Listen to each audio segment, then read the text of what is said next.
Turabahaye ikaze kandi mwene data kuri iyi chaîne Power of the World canke ubushobozi bw'ijambo. Umwami Yesu abahezagire, Umwami Yesu abagirire neza cane. Muri kumwe kandi nani Tezuwera Justin tugira dusangira amajambo y'Imana kuri uyu wundi munsi Imana yatugiriye ubuntu. Ndanezerewe cane kubona ushoboye kugurura iyi video. Umwami Yesu aguhezagire cane, Umwami Yesu aguhereze umugisha. Mwaramutse rero canke mwiriwe bivanye n'ikibanza urimwo. Ndumva afise ishimwe rikomeye cane kuba Imana yaguhaye ingabire y'ubuzima ukaba ukiri muzima uhumeka impemu y'abazima kuri uyu munsi. Ni by'agaciro ushima Imana kubw'ingabire y'ubuzima wahawe kuri uyu munsi. Ndagomba nganire gatoya ku kuntu Imana ishobora kugukomeza, ukuntu ushobora gukomera mu majambo y'abantu yagwiriye menshi aguca intege, akudekuraja, agushira hasi, akubwira ibi na biri. Ndicari ko ndavuga ku ijambo, ndicari kuri teme y'ijambo. Ijambo rirafise ubushobozi, ijambo rirarema, ijambo rirakiza. Imana ivuga ijambo mu buzima bwawe ritandukanye n'iry'abandi bantu bavuze. Hari abantu benshi bafise imivumo iri ku buzima bwabo kubera amajambo yavuzwe batarabaho kera.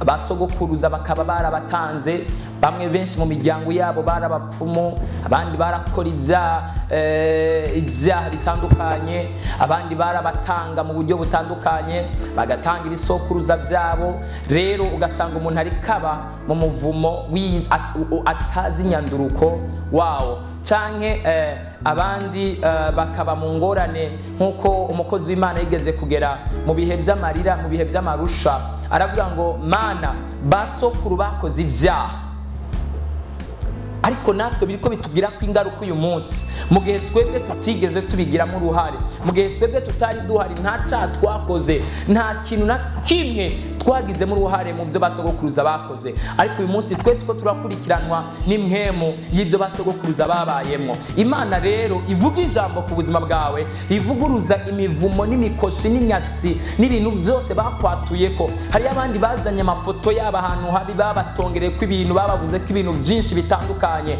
Imitima yabo irabohwa, ubuzima bwabo burabohwa, ubugingo bwabo burabohwa, iterambere ryabo rirabohwa, kurongorwa kwabo kurabohwa. Hari abandi babwiye ngo ntibazubaka kandi barazubaka, ariko bamaze kubaka barahungabana mu muryango wabo, barahungabana mu rugo, barabura uruvyaro canke biriya. Hari n'abandi bavuzwe amajambo menshi mu gihe cabo cyo kubaka. Mu gihe rero ayo majambo avuzwe ari menshi ku buzima bwabo, abagira ko impact. Reka ndababwira ikintu kimwe, kurya Imana ijambo ry'Imana rivuga ngo ndi nyuma y'ijambo ry'umukozi wanje, ngo ndariherekeresha ibitangaza n'ibimenyetso. Ndi nyuma y'ijambo rivuye mu kanwa k'umukozi w'Imana, ndarishitse, ndarisoze. Niko n'ijambo rishobora kuva mu kanwa k'umuntu mubi cyangwa mu kanwa k'umuntu runaka. Ijambo ribi rije rikaca mwisi mwemu nimba umuntu akubwiye ngo uzopfukenye, imwemu y'ubukene ikaca ivyumva iri kure cane cyangwa iri mu kuzimana cyangwa iri ahantu mu muyaga, ikaza gushitsa ijambo ryavuzwe na wa muntu yavuze ko rya jambo. Ni kuvuga ngo rero igihe cyose uzoba uriko urasenga, ntuzosenge ngo wibagire kwiyaturako iterambere ku buzima bwawe, wiyature ko kugira neza kw'Imana, wiyature ko uzotera imbere, abana bawe bature ko umugisha. Naho abana bawe bataravuga cyangwa butarabaronka, naho ubuzima bwawe wowe ubona budafise iyo buja niyo buva, niwiremere kw'ikintu ucakura uvuge ngo nzotera imbere, nzogera kure, abana banje bazoba abanyamugisha, abana banje bazotera imbere muri Afrika, abana banje bazoba badasanzwe, abana banje bazogera hana hariya, ntabwo nzopfa nk'ikenye, ntabwo nzopfira mu vyaha, ubuzima bwanje buzohinduka, ntabwo nzopfa ndi umunyantege nke. Imana izompa inkomezi, Imana izongwanirira, Imana izomba hafi, Imana izongwanirira. ngo wiyatura ko amajambo, wivuga ko amajambo meza, apana kwa muvuga ngo ndagowe, apana kwa muvuga jewe narigeze gufata ingingo ndavuga ngo ubu anyu umuntu wese azofise imvugo ya negative sinzosubira kugendana nawe. Hari umuntu nigeze kugira igihe cyose yamafise amajambo ya negative mu buzima bwiwe, wegeranye ikintu ukuvuga ahubwo runtu gopfa, wegeranye ufite telefone ngo telefone yo kwiyakika gwa hasi, avuga ngo none ngo ngahanye ngo Imana iguhaye ibi nibi bibi, Imana igize ibi nibi, Satana gukoza, yaguma mbwira ibintu vya negative gusa. Ndavuga ati jewe ndarambiwe kugendana n'uyu muntu yamari negative. Ndavuga ngo nkeneye umuntu yatura ibintu bizima, avuga ibintu bizima, avuga ibintu bitunganye, avuga ibintu birema ubuzima bw'umuntu. Reka tubanze dusome ijambo ry'Imana mbere yuko tubandanya n'ijambo. Dusome ijambo ry'Imana mu izina rya Yesu. Turasoma muri Nehemiya igice cyaho ca 2 ku murongo waho wa 20. Turasoma mu izina rya Yesu. Naje ndabicura nti Imana yo mu ijuru nizotuma bikunda, naco gituma twebwe abasavyi bayo dushirako tugakomeza tukubaka. Yesu nahabwa icubahiro. Mwami Yesu ashimwe. Nagira ndakubwire naho abantu bavuze ko bitazokunda, Imana yo mu ijuru nizotuma bikunda. Naho amajambo menshi y'impembi za karande, impembi za herediteri, impembi zo mu miryango, impembi z'abakera, ariko aravugira mu isi y'impema koma induru cane, avuga ngo runaka ntazogera kuri ibi, runaka abadayimoni n'abarozi n'imyuka mibi barara baracuragura bakora ibintu bitandukanye kugira ngo bavugira mu isi y'impemu ngo ntuzogera kuri iki niki. Imana yo mu ijuru nizotuma bikunda. Nagira ndakubwire Imana ntiyari iyobewe yuko uzoca muri ivyo bihe, ariko yaremeye birabaho. Imana ntiyari iyobewe yuko utiza amashuri, ariko yaraguhamagaye. Imana ntiyari iyobewe yuko hazogera igihe runaka ugaca muri ivyo bihe uri kuracamwo, ukagera muri iyo misi uri kurabamwo, ukagera muri ivyo bihe uri kuracamwo, ariko yaraguhamagaye, ariko yaragutoranyije, ariko yarakwiyumviriyeko, ariko yaragukunze. Narakunze cyane kino gitabo cya Nehemiya. Nehemiya yararavye uruzitiro, asanga uruzitiro rwa Yerusalemu rwarabomotse, havuga ngo oya ntago no kwihanganira bino bintu. Hari abantu benshi ubuzima bwabo bwasambutse, ubuzima bw'imiryango bwabomotse, ubuzima bw'abagenzi bwabomotse, ubuzima bw'umuryango yabo bwabomotse, ubuzima bw'abana babo bwarabomotse, ariko baguma barabira uko nyene. Hindura ivyiyumviro, gira ico ukoze, change your mind. Vuga ngo Mwami Yesu, ndabizi sinaremewe gupfa nk'imbwa, sinaremewe gubanya gupfa, sinaremewe kuzopfira mu vyaha, sinaremewe kuzoba umunyabyaha. Hari abantu benshi kamere ziboheye ko, urabona kamere ikakwiboherako ukayihana kuwa mbere, kuwa kabiri, kuwa gatatu, kuwa kane, kuwa gatanu, kuwa gatandatu, ukaguma wihana kamere. Mana mbabarira nasubiriye, mbabarira nasubiriye. Hariyo umuntu umwe twarabanye igihe kitari gitoya, mubabare kano kantu ndakavuge gato. Uyo muntu rero yarakoze icaha ku buryo n'ahantu twaza tugasenga, yani dushitse gusenga umuntu wese akabanza kwatura ibyaha vyiwe. Tugeze rero umuntu twaturirana, hari muri korale tukaturirana tugomba gusenga. Umuntu wese aprito hari mu mugwi w'amasengesho, umuntu wese akaza yatura. Uwo muntu rero yarafise icaha, yama acatura buri munsi, acatura buri munsi. Haragera igihe aguma asubiramo caca birarengera. Uko dukoranye twasenga buri munsi mwijoro, ico gihe twasenga buri munsi mwijoro, haba ari kwa gatandatu buca tuja gusenga, turiko turasengera ivy'umunsi kurikira. Rero kwihana yaguma asubiramo caca. Mana umbabarire. Harageze igihe birarengerana, akaza aravuga ngo Imana imbabarire nasubiri.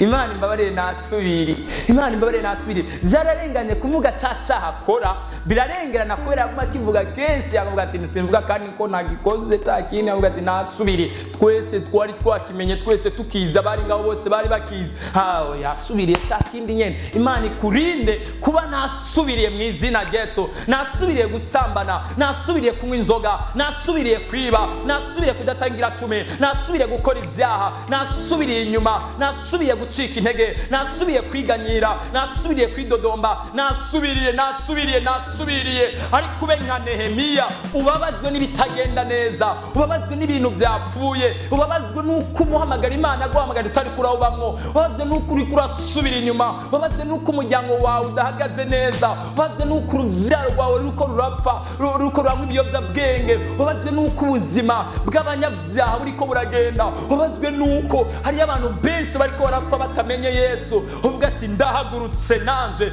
ndagomba Imana igice ikoze, kandi nagenda kubwire niwahaguruka Imana yo mwijuru nizotuma bikunda, Imana yo mwijuru nizogushoboza. Paulo yavuze ngo kubwa abantu nigishoboka, ariko ku Mana nigigoye, ku Mana nivyoroshe cyane, kubwa abantu nibigoye, ariko ku Mana biroroshe, ariko ku Mana ntakidashoboka, ariko ku Mana ntakitayishobokera. Imana yo mwijuru nizotuma bikunda. Nehemiya nawe arahaguruka atanguye kubaka, kandi igihe cyose uhagurutse kubaka, haleluya. No mu minsi heze narigeze kukivuga ko abadayimoni, abasi ba Tobiya na Basanibalati baca bahaguruka, kubera hariyo umwasi Satani atanezererwa n'iterambere. Hariyo abantu batanezererwa n'ibintu bitumbereye, hariyo abantu batanezererwa n'ibintu bija ku murongo, hariyo abantu batanezererwa n'uko uroranirwa, n'uko utabagwa, n'uko wishugwa.